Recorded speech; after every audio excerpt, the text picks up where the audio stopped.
आज हम अपने राष्ट्रगीत पर बहस कर रहे हैं, लेकिन हमारा राष्ट्रगान भी एक कविता का एक अंश ही है, एक लंबी कविता का एक अंश है।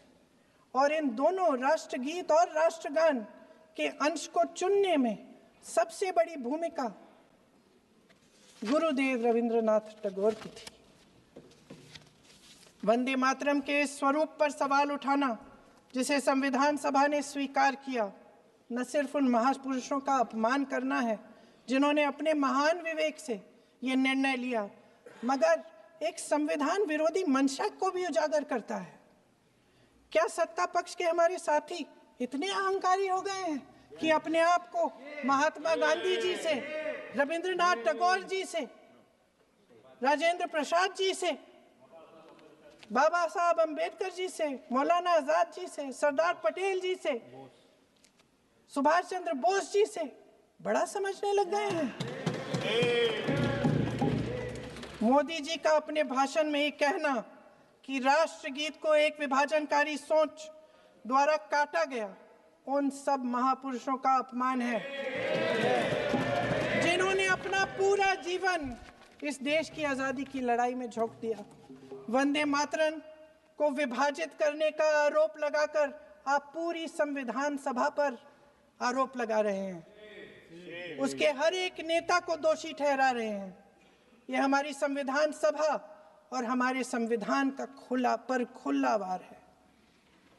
और जहां तक जवाहरलाल नेहरू जी की बात है,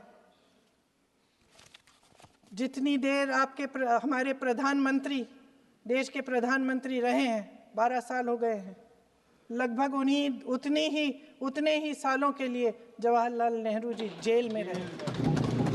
किस लिए? इस देश की आज़ादी के लिए। उसके बाद 17 साल के लिए प्रधानमंत्री रहे। आप बड़ी आलोचना करते हैं इनकी, लेकिन अगर इन्होंने इसरो नहीं बनाया होता तो आज आपका मंगलयान नहीं होता। अगर DRDO नहीं बनाया होता तो तेजस नहीं बनता। अगर IIT और IIM नहीं बनाए होते तो हम आज IT में आगे नहीं होते। अगर एम्स नहीं बनाया होता तो हम कोरोना की जब बड़ी चुनौती का सामना कैसे करते? हाँ,